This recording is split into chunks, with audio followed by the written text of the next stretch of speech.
Olá pessoal, bom, o nosso convidado hoje, direto, acho que de São Paulo, aqui em Cataguiri, com o Rafael Macris, aqui no Jornal da Notícia e também no programa De Frente com a Notícia. É de São Paulo, Kim? Como é que tá? Tudo bem? Eu vim de Campinas agora, estava lá no Hospital das Clínicas também, fiscalizando emenda. Agora você fica em Brasília, na verdade, né? Fica em São Paulo, Brasília toda semana. Agora vocês estão de férias, né? Recesso e que eu estou trabalhando. Tá certo. E aí, Rafa, tudo bem? Tudo bem, Magrão. Prazer mais uma vez estar com você aqui. Trouxe o homem para falar sobre as emendas, sobre projetos, partido, enfim, tudo que a gente tem para falar. O Rafa sempre fala que vai trazer, mas hoje ele cumpriu com a palavra, né? Porque é bom a gente falar Não dá sempre. para confiar em político. É.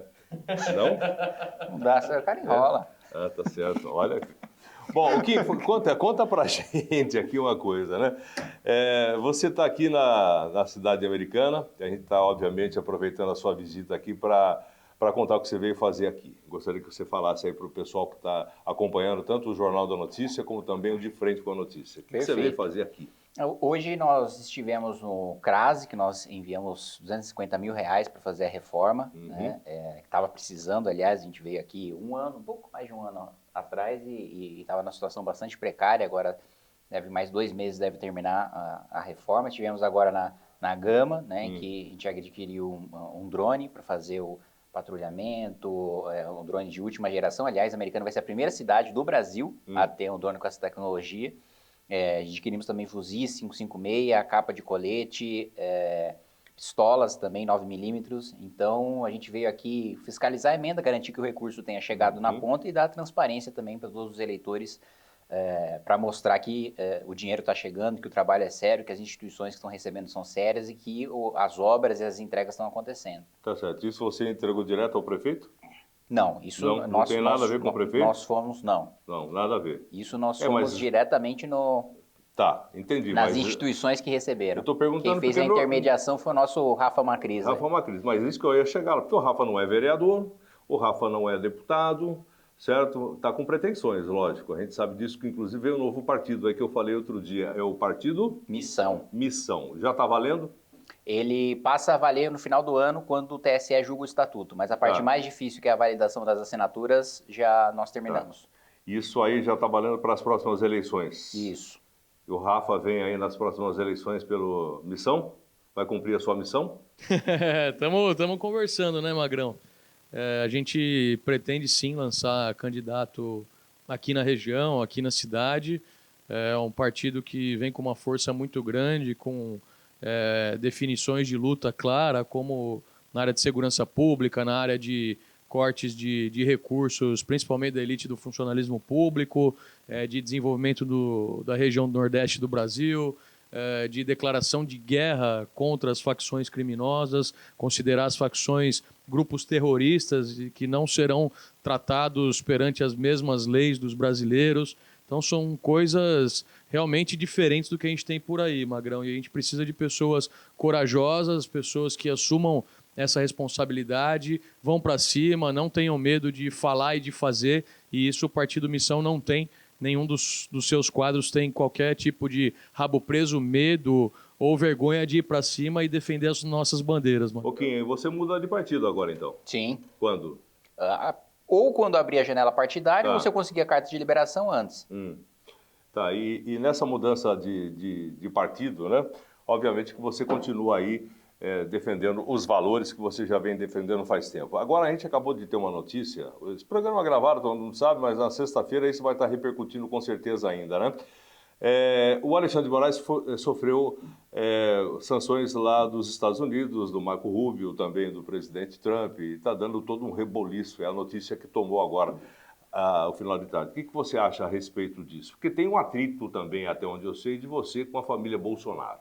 Tem, mas isso acho que não tem nenhuma relação com o meu atrito com o Bolsonaro. É o seguinte, a aplicação da lei americana em relação ao ministro Alexandre de Moraes foi porque ele tomou uma decisão contra o cidadão americano, contra uma empresa americana. Você está falando do X?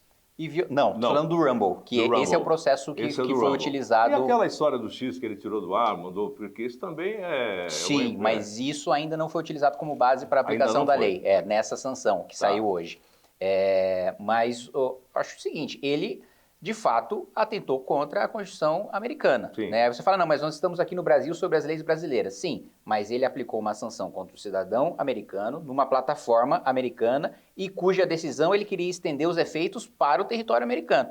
Então, isso enseja a aplicação da sanção contra ele. Perdeu acesso ao sistema financeiro. O que acontece? Explica para o pessoal a lei Magnitsky. Bom, primeiro ele não pode pisar em território americano, né?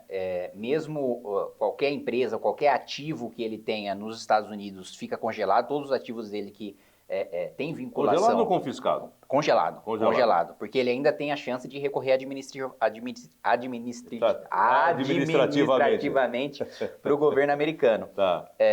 Mas acho que a sanção mais grave é que todo banco que tem acesso ao SWIFT, que é o sistema financeiro de pagamento internacional, né, principalmente do Ocidente, que é americano, ele não pode manter ativos do ministro Alexandre de Moraes. Nenhuma conta, nenhum dinheiro. Exato. E todos os grandes bancos brasileiros dependem de ter acesso ao sistema SWIFT para sobreviver. Qualquer um quebraria. Você mesmo apoia esse tipo de sanção com o Alexandre de Moraes, com tudo que aconteceu? Sim, apoio. Acho que... Você acha que o Alexandre não? Você acha que o Eduardo Bolsonaro, já que ele está falando dos atritos, né, o que ele vem fazendo lá nos Estados Unidos, ele tem todo esse poder... que o consórcio dos veículos de imprensa vem dizendo que ele está trabalhando, né, contra traidor da pátria, inclusive estava vendo agora o Maierovitch falando que 2 traidores da pátria, né? Eu acho que, primeiro, ele não tem esse poder todo, não tem, né? né? Tanto que, bom, a própria tarifa do Trump, na minha avaliação, não teve nenhuma relação com o Eduardo Bolsonaro, não teve nenhuma relação com o Bolsonaro, nem nenhuma relação com o Supremo. A tarifa é uma questão comercial, tanto que foi aplicada para o Brasil, ao mesmo tempo que foi aplicada para outros 21 países que não tem Bolsonaro e não tem Alexandre de Moraes. Mas aquela carta que ele fala especificamente Exato, do presidente vou entrar nisso Bolsonaro. agora. Ele coloca o Bolsonaro na carta justamente para colocar um bode na sala, justamente para fingir... Tira o sofá? Para fingir que não tem a motivação comercial. Porque a partir do momento que ele coloca a questão Bolsonaro como suposta motivação, o que acontece com a política interna do Brasil? Os bolsonaristas ficam preocupados em dizer que a culpa é do Lula e os lulistas ficam preocupados em dizer que a culpa é do Bolsonaro. E poucas pessoas ficam preocupadas com o que de fato importa, que é como derrubar essa tarifa dos Estados Unidos. Mas, mais uma vez... Outros 21 países que não tem Bolsonaro, que não tem Alexandre de Moraes, sofreram a mesma sanção. Mas não 50%? Não 50%. Quem 50%? 50%. Sudeste Asiático, inclusive mais. União Europeia, também mesma coisa. Teve um acordo com a... Isso, mas você viu o acordo da União Europeia? Sim, mas teve um acordo, né? É o acordo que a gente chama de... É o acordo Caracu, 600, né? 600. Agora me fala uma coisa, isso está sendo sendo utilizado, nós estamos num ano pré-eleitoral, você sabe muito bem disso, o ano que vem tem eleição e o atual presidente que está aí falando um monte de bobagem, na minha opinião, já faz tempo, né?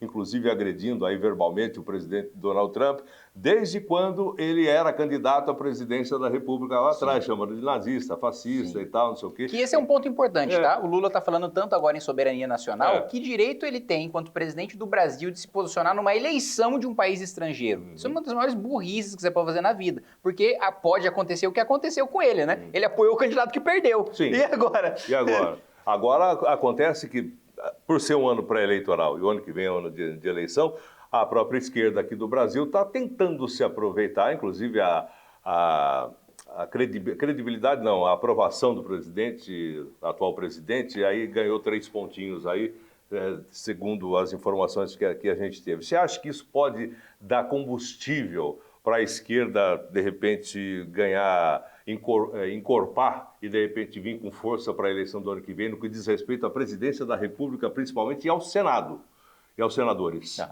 Em relação ao Senado, acho que eu vou responder mais fácil primeiro. Acho que não. Acho que a esquerda sai muito fraca e sabe disso, porque o Supremo esticou tanto a corda que a principal pauta para as eleições ao Senado vai ser Supremo. Não vai ser segurança, não vai ser saúde, não vai ser educação, vai ser... Senador, o que o senhor vai fazer em relação aos abusos do Supremo Tribunal Federal? E ninguém de esquerda vai defender nenhum tipo de freio ao Supremo Tribunal Federal. Aliás, tem votado contra as medidas no Congresso.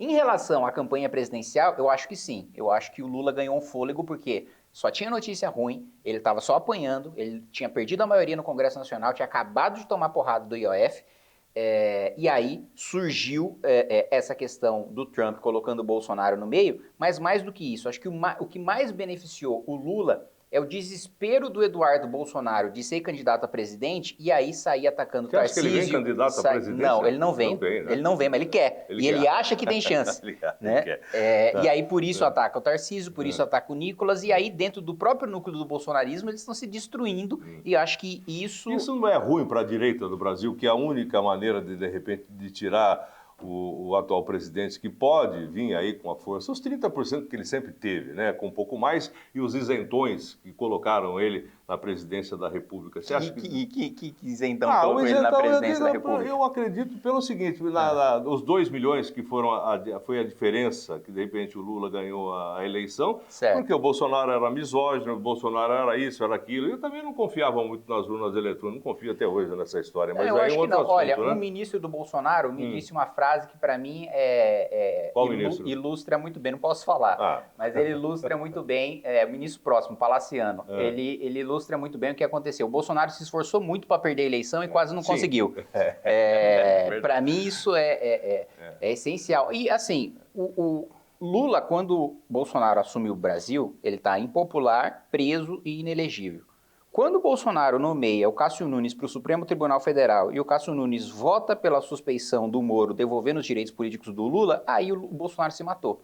Porque aí ele devolveu o Lula para a eleição, ele pensou que o Lula candidato seria melhor para ele, que ele ativaria a militância da direita e acabar aquela ilusão de que o Lula só perdeu porque estava preso, porque o Lula na urna ia vencer e tal. Aí o Bolsonaro soltou, o próprio Eduardo deu o discurso na Câmara, eu estava no momento em que ele deu esse discurso, falando, se o Lula sair, melhor, porque vai ativar aquele sentimento na direita e tal. E aí o que aconteceu, né? Perdeu a eleição para o Lula, mesmo promovendo ali no último ano de mandato 150 bilhões de reais em dívida. Foi o único presidente que era presidente e perdeu a reeleição. Exato. Até isso é um dado importantíssimo, porque para pensar, a Dilma, que era a Dilma, que ela conseguiu fazer uma crise pior do que da pandemia. A crise econômica da Dilma foi pior do que da pandemia. O mundo inteiro, uma recessão global, não foi tão prejudicial para o Brasil quanto a Dilma, e ela conseguiu vencer a reeleição e o Bolsonaro não. Assim, e por causa da sequência, na minha avaliação, ele foi perdendo apoio dentro da própria direita. Quando ele acaba com a Lava Jato nomeando um petista para a Procuradoria-Geral da República. Aí esse petista apoia o inquérito das fake news no Supremo Tribunal Federal, que virou o que virou, contra o próprio Bolsonaro, com a anuência do PGR que ele nomeou. Quando ele veta o projeto que a gente tinha aprovado de fim de decisões monocráticas no Supremo Tribunal Federal, a pedido do Toffoli, que era presidente do Supremo. Agora, as decisões monocráticas estão se voltando contra ele. Bem, eu estou sentindo que, de repente, você faz parte de uma direita, até onde eu sei, mas que está totalmente contra a direita do Bolsonaro. Com certeza. Isso não é ruim? Não, Você acha que, de repente, a força... O Bolsonaro fez, outro dia, a última manifestação que eu vi, mais uma vez em Brasília, a tal da motociata, ele continua tendo aquela força. Não, primeiro eu acho que ele perdeu muita força, né? Inegavelmente ele tem muita força, ele tem muitos votos, mas não à toa ele perdeu as últimas eleições, porque basicamente o que se via você não via ninguém que tivesse votado no Lula ou no Haddad na outra eleição e que tivesse mudado de ideia para votar no Bolsonaro na sua reeleição. Mas você via pessoas que tinham votado no Bolsonaro e que tinham se arrependido, não à toa. Quem é o candidato da próxima eleição à presidência da República da direita, na sua opinião? Olha, nós do Partido Missão devemos ter candidato à presidência da República. Nós ainda não definimos. Vou colocar 2 nomes. Você é um bom candidato? Eu não tenho idade. Você não tem idade? 35? Precisa ter 35, Mas nós temos, primeiro, o nosso fundador do Movimento Brasil Livre, junto comigo, e deve ser o presidente do Partido Missão, que é o Renan Santos, e outro nome muito próximo e muito alinhado com a gente. A presidência da República tem que ter um cara que tenha nome. Eu sei que, de repente, o Bolsonaro aconteceu aquilo em 2018, 2019 e tal. Bolsonaro não tinha nome, Marçal não tinha nome. Calma, eu não seria tão cético assim. Nós estamos em julho. O próprio Trump era zebra dentro do Partido Republicano na primeira eleição. Zelensky, enfim, nós temos o Reagan, nós temos exemplos X de azarões. O exemplo do Ronald Reagan foi bem agora no exemplo, de azarões, lógico. Ele era desacreditado no início. Mas ele era de Hollywood. Tudo bem, o Danilo Gentili é o maior apresentador do Brasil. Meu Deus, nem fale. Agora, voltando agora aqui para... Você está dando uma volta aqui para o interior do estado de São Paulo, você esteve onde antes de Americana? Tive em Campinas. Campinas, aí antes... lá. Teve com o Rafa também, o pessoal? Não, Campinas, isso. Nós temos o nosso núcleo do MBL de Campinas e lá foi no Hospital das Clínicas, né, em que nós enviamos equipamentos e insumos especialmente para o combate ao câncer, né, e também para o gastrocentro, para o hemocentro. Então a gente fez essa fiscalização, mas eu estou essas 2 semanas de recesso rodando o estado fiscalizando emendas. Estive no Hospital de Câncer de Barretos essa semana também, em Meridiano, em Fernandópolis. Vou estar sexta-feira em Piracicaba, então basicamente prestando contas para o eleitor de onde o dinheiro dele está indo, né? Porque o que você tem de escândalo de emenda parlamentar um negócio bizarro. E você como deputado, o que você vai fazer nessa história do INSS? Que até hoje não tem ninguém preso, todo mundo sabe quem foi, não aconteceu nada com o Lupe, não aconteceu nada com esse, não aconteceu nada. 100 anos de sigilo no careca do INSS. Bom, o que eu fiz foi ingressar com um mandado de segurança no Supremo Tribunal Federal para obrigar o presidente do Senado a instalar a CPMI do INSS. De fato, ele leu, foi obrigado a ler, e agora, após o recesso, os líderes indicam os membros, e o que eu estou fazendo dentro do meu partido é brigar para que uma das cadeiras seja minha dentro da CPMI. Tá. E o que você acha que pode acontecer? Porque agora a história era de 6 bi, alguma coisa, né? Parece que estão liberando 3 bi, alguma coisa, porque tem que obrigar o senhor de idade, né, que já foi sugado pelo Estado, a ser um expert no smartphone para, de repente, preencher tudo aquilo que eles estão precisando para fazer e tal. Ou então acordar às 6 horas da manhã para ir numa agência do Correio e pegar uma fila daquele tamanho. E aquele pessoal que mora nos rincões do país, que de repente não sabe nem que isso existe. Isso vai ficar no esquecimento? Eu diria uma coisa antes disso, tá?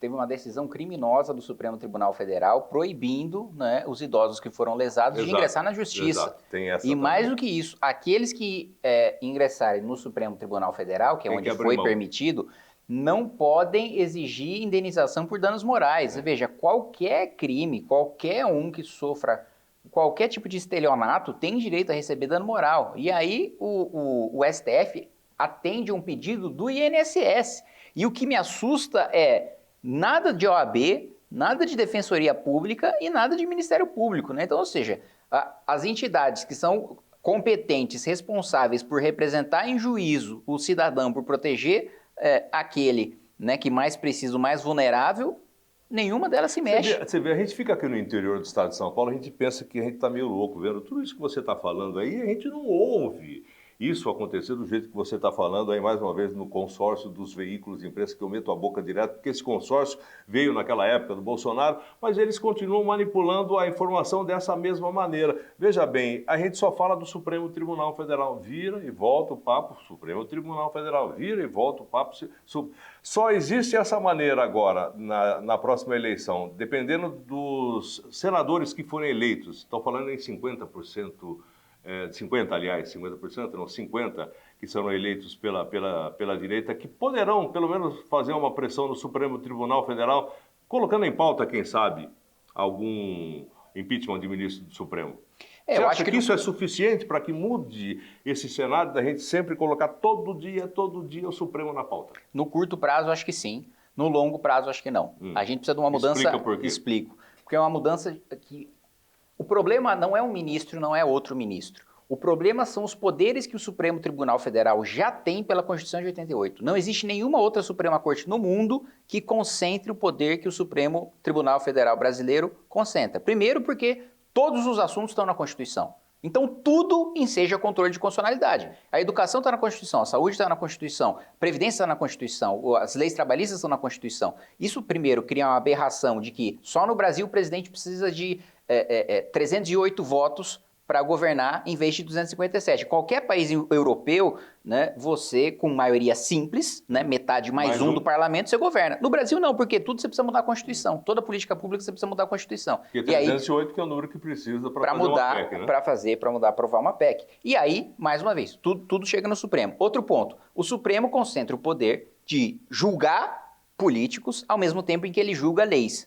Né? Na Europa, você tem uma corte autônoma, a Suprema Corte não faz parte do judiciário, não é instância recursal, como é aqui no Brasil. Então, uma corte julga leis, outra corte julga parlamentares nos países em que existe foro privilegiado, que eu já sou contrário, acho que só os presidentes dos poderes tinham que ter, mas eu não tinha que ter como parlamentar, acho que os senadores, enfim, promotores, juízes. É exemplo negativo para um monte de coisa, inclusive para foro privilegiado, né? Aqui no Brasil são quanto? 35 mil, 55 mil, não, são dezenas de milhares de pessoas que tem. Né? Mas o meu ponto é, enquanto a gente não tirar o Supremo Tribunal Federal do Judiciário, né, esse problema estrutural com uma nova Constituição, nem com PEC, uma nova Constituição, uma Assembleia Nacional Constituinte. Não, então é para daqui 20, 30 anos. Não sei. Não, porque veja bem, vocês não participaram. Em 1988, a gente estava saindo da história da ditadura, né? E tudo mais. Foi um parto para fazer essa Constituição de 88 e foi, de repente, daquele jeito que vocês sabem, né? Com Ulisses Guimarães e tudo mais, né? A Constituição Cidadã, que deu um monte de coisa, mas não fala de onde você vai tirar para cumprir esse monte de coisa que, de repente, a Constituição Cidadã. Você acha que, de repente, o Brasil... Não, ela já nasceu ultrapassada. Ela nasceu arrastada, né? Você acha que a única solução é uma nova Constituição? Eu tenho certeza absoluta disso. E eu não acho também que a tá perspectiva seja 10, 20 anos, porque, veja só, as Constituições brasileiras não costumam durar tanto. A história, a nossa, essa última, aliás, é a mais longeva. A chance de, nos próximos anos, ela expirar e nós temos uma Assembleia Nacional Constituinte, se a gente pensar na história do Brasil, ela é bem significativa. Mas eu acho que, assim, só de fato, rasgando essa Constituição e começando uma do zero, porque essa fracassou em absolutamente todos os setores. Todos. A gente ficou para trás, a gente não se compara mais com um país desenvolvido. Não, muito pelo a gente vê os países que eram miseráveis do Sudeste Asiático, que hoje estão numa taxa de crescimento absurda. Coreia do Sul, mas a Singapura é uma pedra, não tem nada. Eles precisam importar tudo, né? Energia, comida, tudo que a gente tem aqui. E hoje é um dos países mais ricos do mundo. E você veja bem, só para encerrar, eu sei que você está com pressa, eu queria que de repente você fosse lá ao vivo ainda com a gente. Claro, vamos dar. Uma palhinha lá, fazer uma graça? Dá lá. Sim. Não, porque é o seguinte, eu tenho a Constituição, todo dia acompanha comigo. Né? Eu tenho, ainda bem, uma audiência muito boa no jornal pela manhã e também aqui no programa da TV. Né? Tem vários artigos que a Constituição diz que é interpretação do Judiciário. Como é que isso pode? Por exemplo, o artigo 5º, né, até aquela palavra, deputado, quaisquer palavras opiniões e votos. Opiniões e votos. Esse é o quinto, né? Não, o 5º é de direitos e garantias fundamentais. Acho que esse é o 23. Bom, então, veja bem, tudo bem, não estou aqui defendendo nenhum nem outro, né, do que aconteceu, mas isso é interpretativo, depende do judiciário interpretar de um jeito ou de outro, ou aquilo lá não tem interpretação. Quaisquer, para mim, está dizendo exatamente o que significa. É qualquer. uma decisão mais política do que técnica, né, Magrão? E aí? Eu acho que, mais uma vez, se nós não tivéssemos uma Suprema Corte que concentrasse tantos poderes, as decisões seriam muito mais isentas do que são, porque, veja, o Senado é a casa responsável por fazer a fiscalização do Supremo Tribunal Federal. Quem julga os senadores? O Supremo Tribunal Federal. Como é na Europa? Os parlamentares responsáveis por fiscalizar a Suprema Corte não são julgados pela Suprema Corte. Então já começa por aí. Já começa a diferença. Os freios e contrapesos já estão aí. Peso e contrapeso no Brasil não existe mais. Não existe. Não tem freio, não tem... O contrapeso está na cabeça do parlamento esmagado. Mais ou menos. É aquela história do rabo preso. O cara que tem o rabo preso vai ser julgado pelo juiz, e o juiz... E é um baita de um rabo preso. É um rabo enorme preso. O senador vai ter coragem de andar com impeachment. Por isso que eu estou dizendo, de repente, se tiver uma eleição agora com uma grande maioria, que eu acho que vai ser a grande pressão, como você falou também, a grande pressão de você eleger senadores que possam bater de frente aí com o ministro do Supremo Tribunal Federal, porque vão ter a reputação ilibada. Os que foram eleitos ultimamente aí... Pois é. Agora, assim, acho que também a população precisa estar atenta de eleger não só uma pessoa que tem um discurso firme, mas que tenha a prática e o compromisso. Que tenha a ficha limpa, Porque nessa última que a gente renovou 1/3, vários deles diziam, não, vamos enfrentar o Supremo, sou de direita, não sei o que lá. Você vê agora, cadê? Sem falar, a gente tem muita coisa para falar, agradeço muito a sua participação. Aliás, a gente fica um compromisso para a gente bater um papo de vez em quando, a gente pode fazer por videoconferência, claro, de repente você fica informando a gente aqui das novidades. De repente você puder contar algum segredo para a gente, é sempre legal, porque a gente vive de notícia. Muito bem. Segredo, certo? Não posso contar que é segredo, Não, segredo. mas segredo contou para mim, eu conto para todo mundo, não quero nem saber, certo? Obrigado mais uma vez aqui pela visita, pro Rafa também, sempre com a gente aqui. Obrigado aí. Certo? Tamo E junto, é sempre legal falar com pessoas que estão representando a gente ao vivo aqui para a TV e também para o rádio. Obrigado, viu, Kim? Obrigado.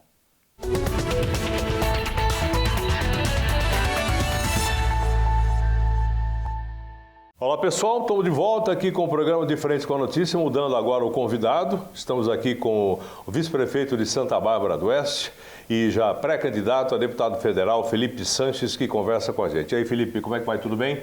Magrão, estou bem, graças a Deus. Muito obrigado por estar nos convidando para poder estar aqui hoje com vocês aqui, falando um pouquinho do nosso mandato, falando um pouquinho da nossa história e tudo aquilo que a gente tem projetado para o futuro.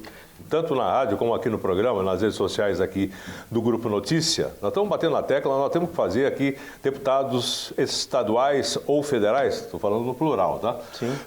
Aqui da nossa região. Região especificamente de Americana, Santa Bárbara do Oeste e Nova Odessa, porque Sumaré já é um pouco mais distante, mas também já tem.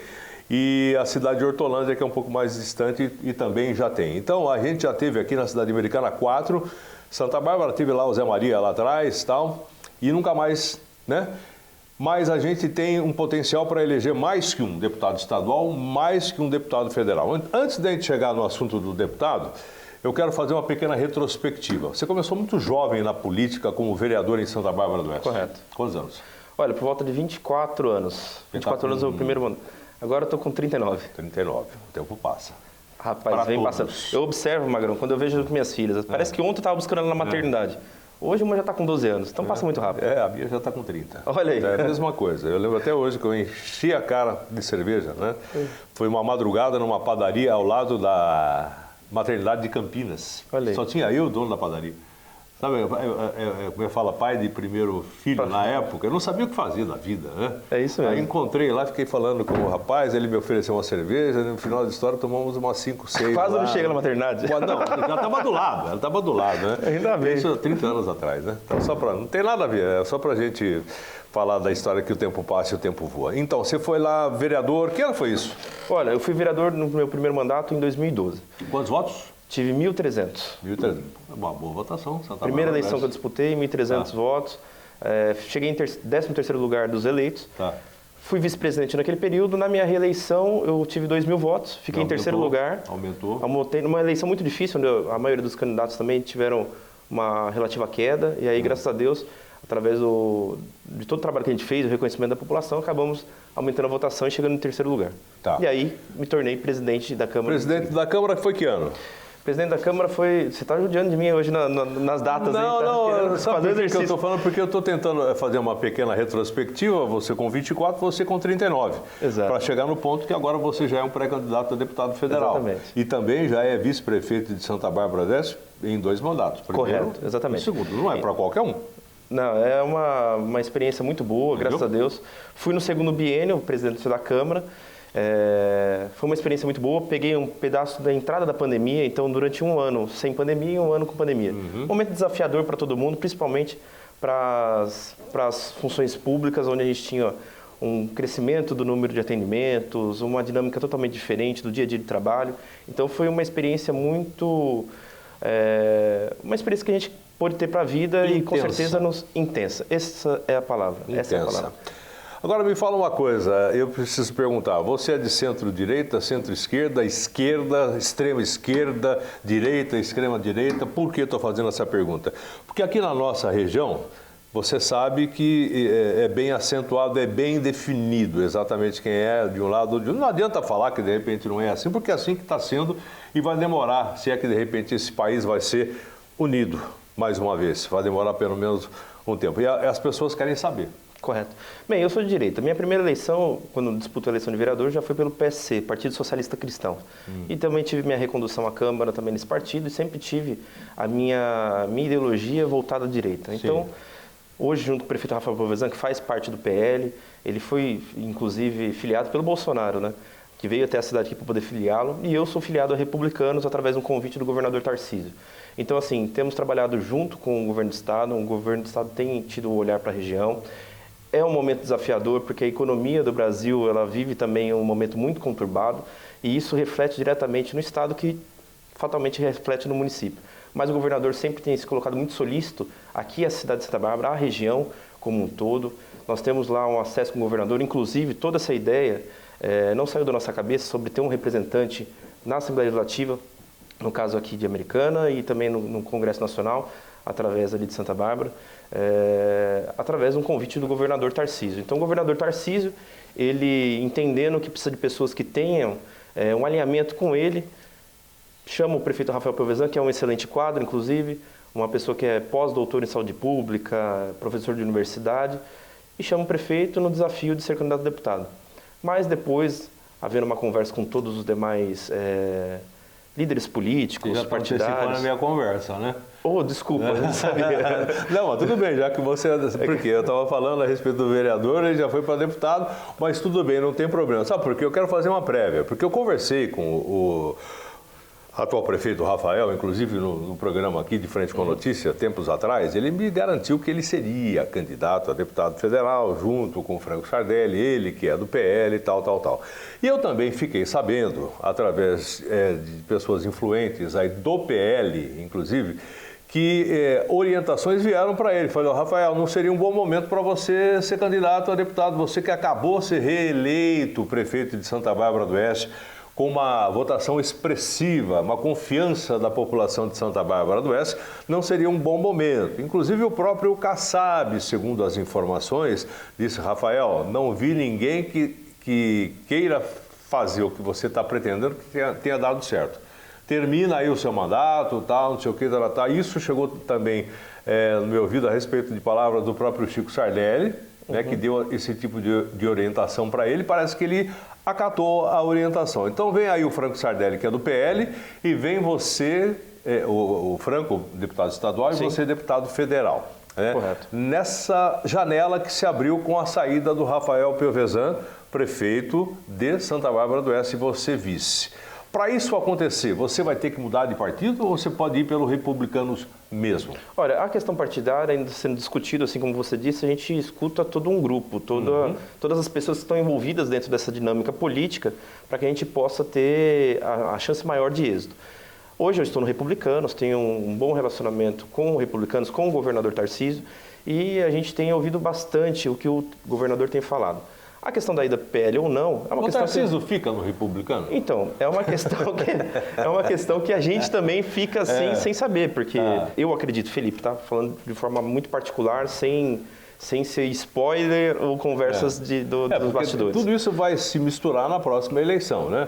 Deputado estadual, deputado federal, governador, presidente da República, senador. Então vai ter uma data específica para isso acontecer. Correto. Até a data X, ou muda ou não muda. Sim, são 6 meses antes da eleição. Eu acredito o seguinte, que o governador Tarcísio, caso venha a reeleição do governo do estado, ele se mantém no Republicanos. Agora, caso ele venha candidato a presidente, porque é um excelente quadro, eu digo até que é o melhor quadro que nós teríamos hoje para poder enfrentarmos o Lula. Bolsonaro não vem?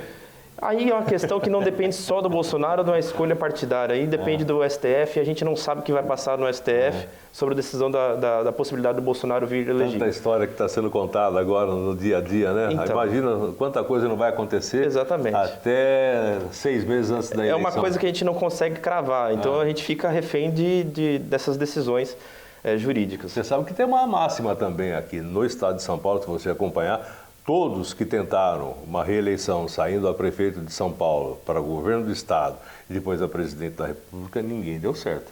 Nem na época do Alckmin, nem no Dória, nem do próprio Serra, né? Isso não aconteceu. Eu concordo, só que a questão é a seguinte, vamos analisar agora o que a gente vive. Eu tenho dificuldade de acreditar que uma nova recondução do Lula seria positivo para a cidade, para o Brasil. O Brasil está com 80 anos. Então, assim, acho que seria muito ruim para o Brasil a reeleição do presidente Lula. Pode falar. Respeito quem pensa o contrário, mas essa é uma posição sua. Uma posição minha pessoal. E, para mim, como gestor, uma pessoa que a gente acompanhou o trabalho e vê realizando um excelente trabalho e tem uma possibilidade de realizar um ótimo trabalho pelo Brasil, para mim é o Tarcísio.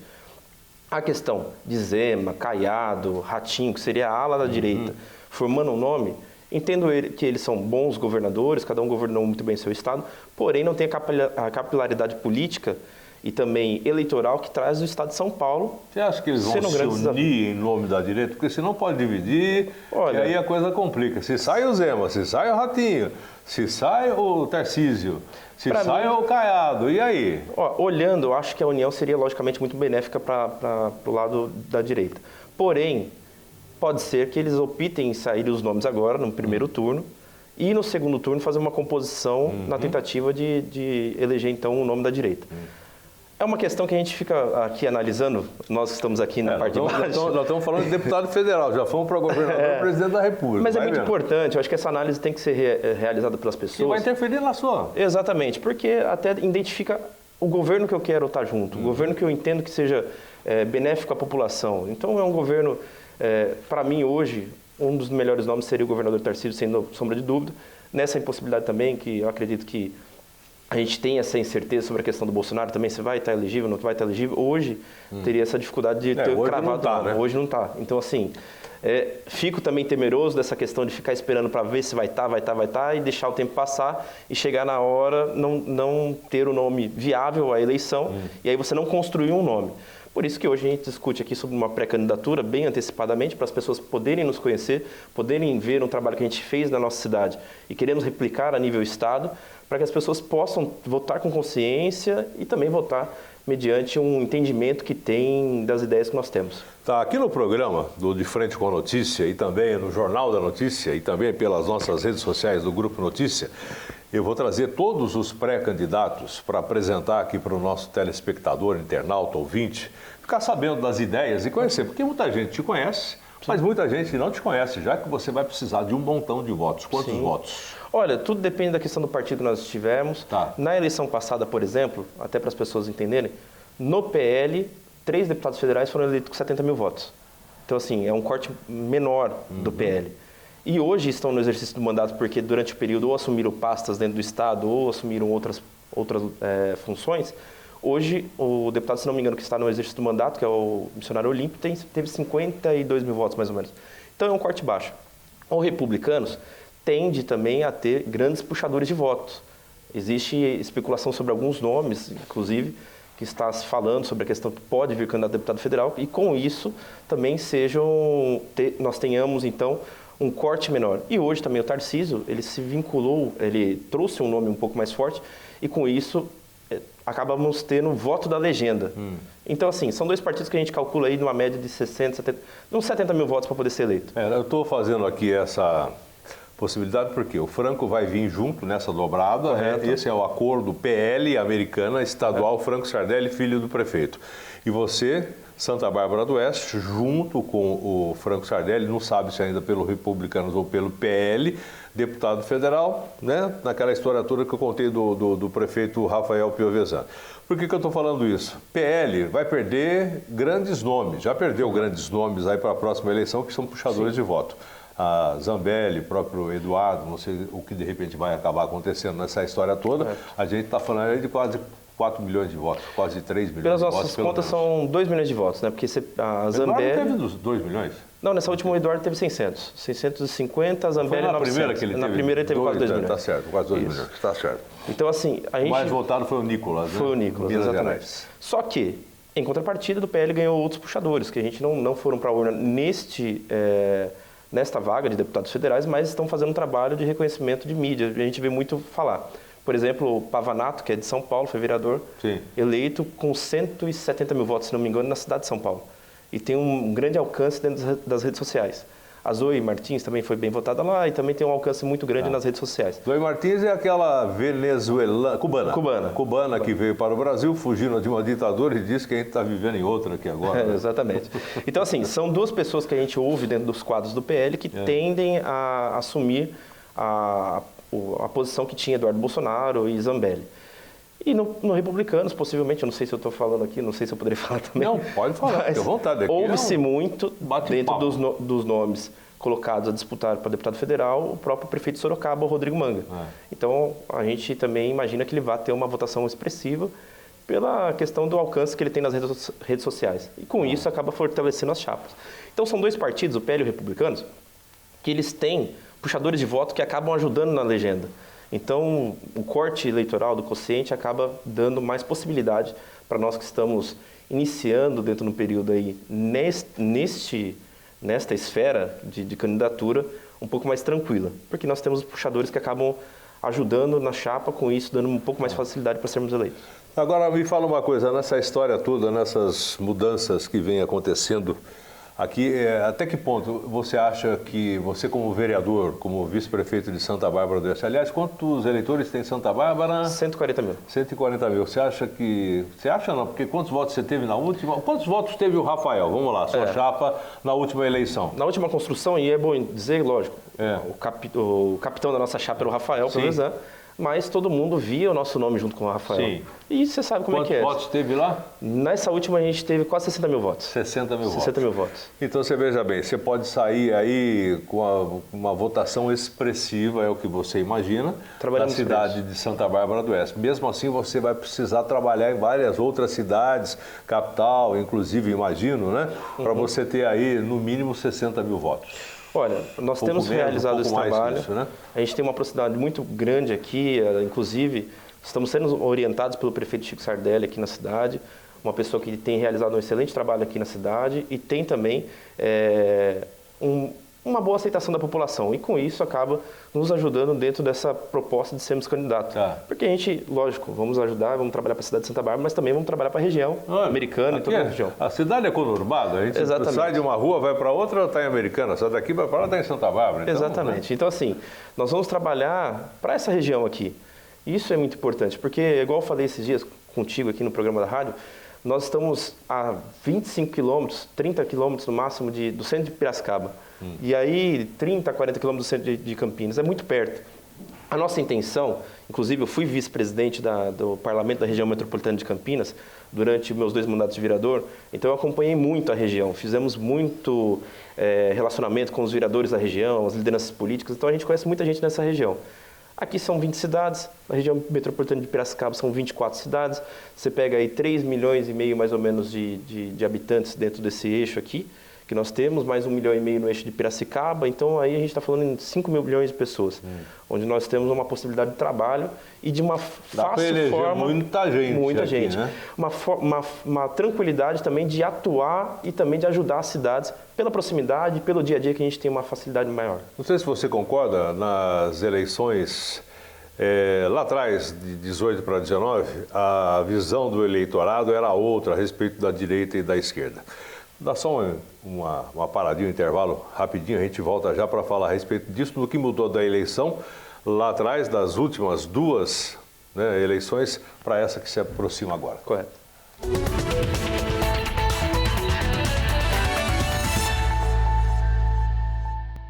Bom, estamos de volta falando a respeito das eleições que se avizinham, né? Próximo ano. E eu voltei lá atrás para falar o seguinte, naquela eleição, não essa última, na penúltima, por exemplo, o Eduardo Bolsonaro teve 2 milhões de votos. Zambelli teve lá um caminhão de votos. Teve um monte de gente que veio de fora, que teve um montão de votos aqui na nossa região e não trouxeram absolutamente nada de palpável, né? As emendas parlamentares e tudo mais. Eu acredito que nessa eleição que se avizinha do próximo ano, por exemplo, esse tipo de comportamento do eleitor não vai existir mais. Ou seja, ele vai saber que o Chico Sardelli, por exemplo, o Franco Sardelli, e que você como candidato também, vão representar aquilo que eles estão pensando, ou seja, de centro-direita no mínimo, para falar de direita, certo? Então não vão desperdiçar, aspas, aqui o voto em pessoas de outras regiões, tipo de São Paulo, como aconteceu com o próprio Eduardo e outras pessoas. Então vai sobrar voto aqui. Correto. Eu imagino que de repente vai ser um comportamento diferente, né, Felipe, para essa próxima eleição aí no que diz respeito por exemplo, a dobrada sua com o Franco e outras que vão acontecer, que não vou entrar no mérito agora. Correto. Aqui. Olha, isso é muito importante a gente trazer aqui a tônica e a gente poder levar essas informações para as pessoas. Eu, assim como foi dito, tive a experiência de ser vereador e hoje está no executivo. Primeiro vice-prefeito reeleito da história, inclusive. Já teve prefeito em todos os momentos, mas vice-prefeito é o primeiro reeleito. E eu vivo no dia a dia as necessidades e as dificuldades que nós temos, muitas vezes por não termos aqui um representante próximo. E essa é a visão que a gente quer levar para as pessoas, para que elas possam ter essa conscientização. Assim como você disse, muitas pessoas vieram para cá, tiveram voto e nunca mandaram um centavo aqui de recurso. E não só isso. Muitas vezes, nós, enquanto gestores públicos, o prefeito Rafael, o prefeito Chico, o prefeito aqui da cidade do lado, que é o Leitinho, que é Nova Odessa, outros prefeitos aqui da região, o Vitão de Capivari, o Elinho ali de Piracicaba, a Lilita de Iracemápolis, ou então outros prefeitos aqui da região, acabam não tendo o acesso através de um representante, ou na Assembleia Legislativa, ou no Congresso Nacional, na Câmara dos Deputados, e isso dificulta, porque muitas vezes não é só o recurso. O recurso é muito importante, logicamente, os deputados têm a possibilidade de encaminhar emendas e também recursos às cidades. Mas também o dia a dia, muitas situações acontecem durante o dia a dia. Muitas situações, igual na saúde, precisamos de um olhar melhor para o CROSS, que é o sistema de regulação, onde a gente coloca a fila do desespero. Exatamente, eu vivo isso diariamente. E se você pegar, por exemplo, na cidade de Santa Bárbara, que é onde eu convivo e trabalho hoje lá, a gente tem uma dificuldade, logicamente, no dia a dia, porque as pessoas, a gente faz o primeiro atendimento, faz da unidade básica, manda para referência, quando chega no CROSS, até a gente fica numa situação muito difícil. Porque as informações para nós também é muito rasa. Então a gente não consegue dar um feedback para as pessoas. E isso para nós é muito complicado enquanto gestores públicos locais. Quando a gente vem com essa proposta de termos representantes, é para isso, é para que as cidades em volta aqui tenham uma pessoa que elas tenham facilidade para levar as suas reivindicações, para as dificuldades do dia a dia. Interromper e fazer uma pergunta. Muito bem se falando, nunca se falou tanto, aliás, dessas emendas parlamentares. 50 bilhões, é muito dinheiro. Você acha que não vai ter alguma mudança depois desse monte de problema que teve aí com emenda parlamentar, deputado federal, enfim? O que você acha que de repente pode, ou vai continuar esse valor? Que é um caminhão de dinheiro, hein? Se for bem destinado, se for bem utilizado, é importante porque você tem a dinâmica do dia a dia, igual eu estou te falando. Nós somos representantes aqui da região. Então a gente vai ter um olhar de trazer o recurso para cá. Agora, é lógico, que seja bem empregado. Agora a gente vê umas situações aí, de uma forma hoje que não é transparente, que deputados de um estado mandam recurso para outro estado. Isso daí não tem lógica. Então, assim, isso nos preocupa. E aí hoje tem toda uma forma com que está sendo observada pelo judiciário e acredito que o Congresso acaba tendo a obrigação de se movimentar para que eles não tenham também a dificuldade de continuar empenhando e, com isso, prejudicando as suas bases eleitorais. Todos os deputados encaminham para onde eles tiveram voto. Não tem lógica um deputado encaminhar recursos também para onde não teve voto. Então, assim, para não perder, para não prejudicar as suas bases eleitorais, eu acredito, né? Quero acreditar, e se acaso a gente for eleito no futuro, vamos trabalhar para que haja mais transparência e com isso também a gente tenha mais possibilidade de ter uma fiscalização melhor e o recurso melhor empenhado nas cidades. Você tem uma ideia das cidades que você vai fazer a sua campanha? É lógico, são 645 municípios do estado de São Paulo, né? Mas para que lado você vai além de Santa Bárbara do Oeste, só para o pessoal ficar... Não, assim, é muito importante que eu tenha proximidade. Eu gosto de, enquanto vereador, enquanto vice-prefeito, de estar o dia a dia na cidade. Por exemplo, quem me acompanha nas redes sociais vai ver lá. Eu estou rodando o bairro, estou vendo o que está acontecendo, estou vendo quais são as necessidades. E para mim, a forma de trabalhar tem que ser essa forma próxima, forma de acompanhar o dia a dia.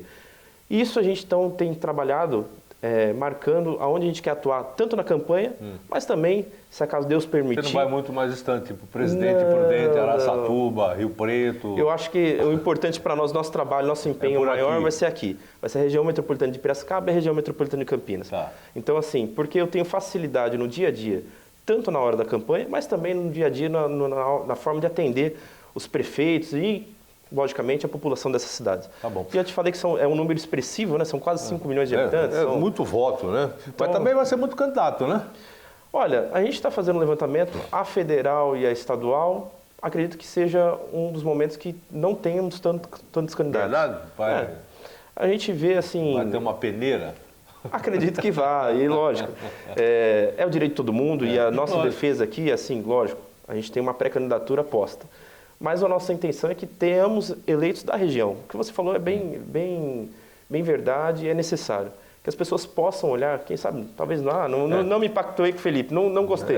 Mas que escolham então pessoas que venham ajudar as nossas cidades, porque a gente que está no dia a dia e as pessoas precisam e merecem ter representantes que olhem para as cidades. Não tome isso como uma ameaça, mas, por exemplo, eu gosto e voto em candidato que eu sei onde mora, sei o nome da rua e o número da casa, ou do apartamento, ou do condomínio. Não adianta, de repente, votar num cara que, de repente, é lá de São José do Rio Preto, eu falo assim porque é bem longe, entendeu? Ou então Baixada Santista, entendeu? Aí, agora eu sei, o Felipe Sanches é aqui, Santa Bárbara do Oeste, o outro é aqui e tal, o Franco Sardelli, e por aí vai. Não adianta, de repente, votar num cara que, de repente, a hora que você precisar, telefone, né? Endereço, e aí, como é que faz, né?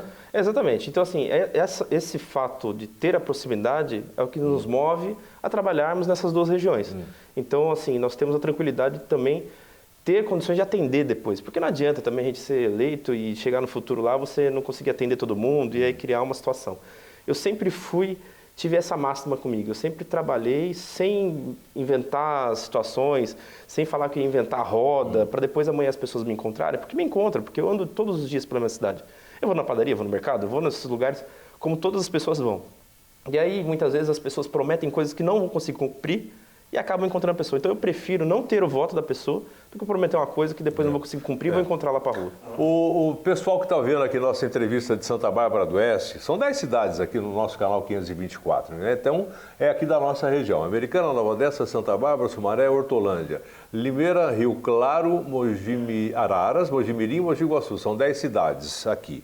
Obviamente que algumas vão fazer parte aí da sua meta, outras nem tanto, mas o pessoal está vendo, praticamente todas que você me falou. Todas? A gente já está fazendo trabalho, conversando com as pessoas dessa cidade. Já elas vão me ver um pouco mais presente no dia a dia das cidades assim. Mas pelo que espero estar ajudando você, como também ajudando os outros que vão passar por aqui também, para saber quem é o Felipe Sanches. O que o pessoal pode esperar de você se você for eleito? Você não vai fazer promessa, mas o que o pessoal pode esperar do Felipe Sanches, deputado federal? Que você vai estar lá no Ninho de Cobras, né? Espero que o Ninho tenha mudado também. A nossa expectativa é que seja isso. Tenha mudado, né? Tenha mudado, porque você sabe que muita coisa tem que mudar nesse país para dar certo. Correto. Eu concordo e eu acho que é através da gente colocar nosso nome à disposição e a gente torce para que tantas outras pessoas que têm bons sentimentos, que tenham boas ideias para o nosso Brasil, nesse caso, eles possam também colocar seu nome à disposição e que possamos ter uma Câmara, um Congresso mais produtivo. Olha, primeiramente é uma pessoa que é duro a gente falar da gente, né? Já tem que falar. Mas tem que falar. Eu sou uma pessoa movida a desafios e movida a fazer o meu melhor. Em todas as funções públicas, principalmente, que eu me coloquei à disposição, eu sempre me preparei para ela. Como eu disse, quando eu fui querer ser candidato a vereador, eu fui lá e fiz faculdade de Direito para poder entender da legislação, poder ser um legislador. E dessa mesma maneira podem ter essa... Você fez onde? Eu fiz faculdade de Direito na Unimep, na antiga Unimep, que agora fundou a Fundação Hermínio. Como é que conseguiram acabar com a Unimep? E eu fui a última turma de Direito, e aí foi a minha primeira eleição de vereador. Quando eu fui entregar minha monografia, tinha acabado o curso. Aí eu tive que entregar a minha monografia na Unisal, que era aqui na cidade americana. Era mais próximo, que a Unimep era só em Piracicaba. E aí acabei terminando, então, meu certificado, meu diploma saiu como Unisal, mas fiz praticamente minha graduação inteira na Unimep. Infelizmente, é uma pena. Infelizmente, mas hoje a cidade de Santa Bárbara também ganhou um novo presente, que é a Fundação Hermínio Ometo, também é uma fundação que tem um nome muito colocado dentro do ensino. Então, assim, nós vamos voltar a ter uma instituição de ensino gabaritada para poder... No mesmo local, inclusive. No mesmo local, a mesma estrutura, uma estrutura muito boa. A nossa expectativa é fazer o nosso melhor papel, nos dedicarmos, estar presente nas cidades, estar conversando principalmente com os administradores das cidades, os prefeitos, que acabam tendo também as demandas, as dificuldades do dia a dia, para que eles possam fazer um excelente trabalho para a sua população. E com isso a gente quer ser esse auxiliar aí para poder ajudar os prefeitos a realizarem um bom trabalho, e com isso quem ganha é a população. Tá, você sabe que do mesmo jeito que a gente está aqui apresentando você, a gente vai poder voltar num futuro não muito distante aí para cobrar também. Não só para, de repente, apresentar você como pré-candidato, quem sabe você, de repente, seja eleito, para a gente fazer a outra mão, duas mãos, duas vias, vai e volta, né? Para a gente pegar e trazer para o povo aqui. Agora, para a gente encerrar, agora sim, a gente está vivendo um momento, por exemplo, onde a eleição para senador tomou uma... Sempre teve, na verdade, né? Antigamente o pessoal perguntava, para que serve o senador? Hoje a gente sabe para que serve, mas eles não fazem aquilo que de repente deveriam fazer, na minha opinião, né? Ter aí a sua liberdade, ter aí a sua maneira de votar, independente de certos acordos, de certos conchavos que estão levando a vida política do jeito que está. Quem seria o candidato ao Senado nessa chapa de vocês? Vocês têm uma ideia já? Olha, pelo que a gente escuta... Eu sei que é tudo muito cedo, É tudo muito cedo porque tem a... Porque a eleição de políticas. Senado, desculpe, estou falando mais que você, para Não, variar, que isso. vai ser mais importante ou então com a mesma importância do que o presidente da República, porque através aí dos próximos senadores, que vão ficar aí 8 anos, e agora vai ser uma renovação muito grande do Senado, poderemos ter aí mudanças também no judiciário, quem sabe, né? Porque a gente está imaginando que, de repente, alguma coisa possa acontecer. Por isso, da importância da gente eleger um senador comprometido com os anseios da população e com tudo isso que você está falando e com tudo isso que o Franco vem falando também nessa chapa de vocês. Quem seria? Olha, pelo que a gente escuta, e lógico, igual eu volto a dizer, é uma composição partidária, principalmente para quem vai para o governo do Estado e para quem vai para presidente da República.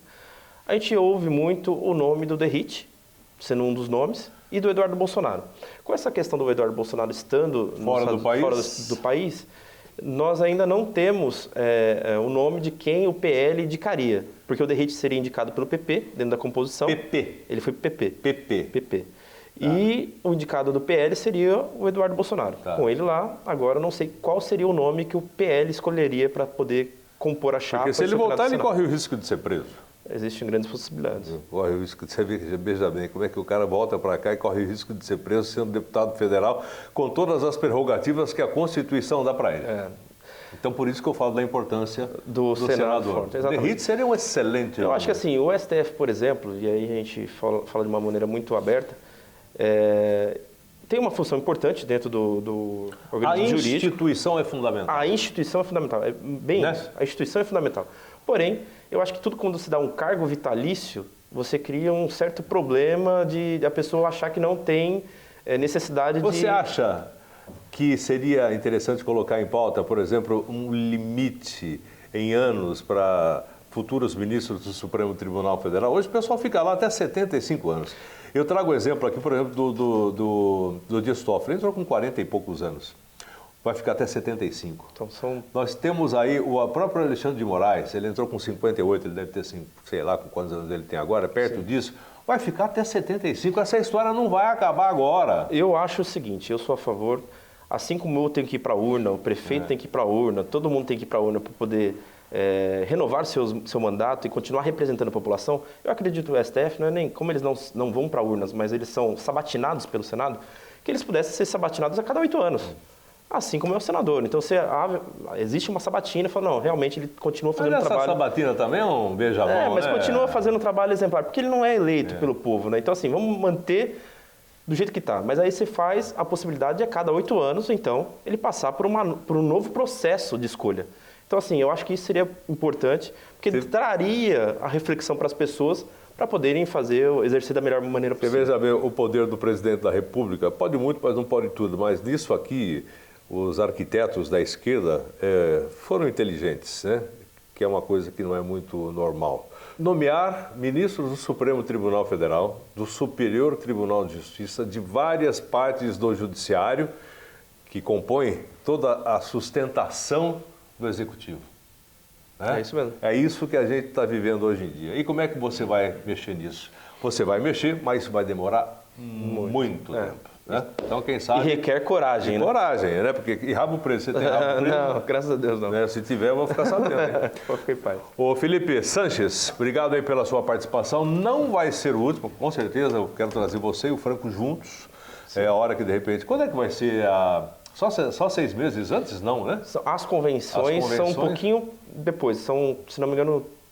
2 meses antes, né? Porque 45 dias de eleição agora. Vai demorar. As convenções demoram um pouquinho. Para você ser candidato mesmo. Isso, só nas convenções. Só nas convenções? Só nas convenções. Então até lá eu vou chamar você de pré-candidato. Pré-candidato até lá. Então, não só eu, como todo mundo. Né? Então, vou chamar você, o pré-candidato Franco, o pré-candidato Felipe e os pré-candidatos que vão aparecer aqui para mostrar para os nossos telespectadores, internautas, ouvintes, né?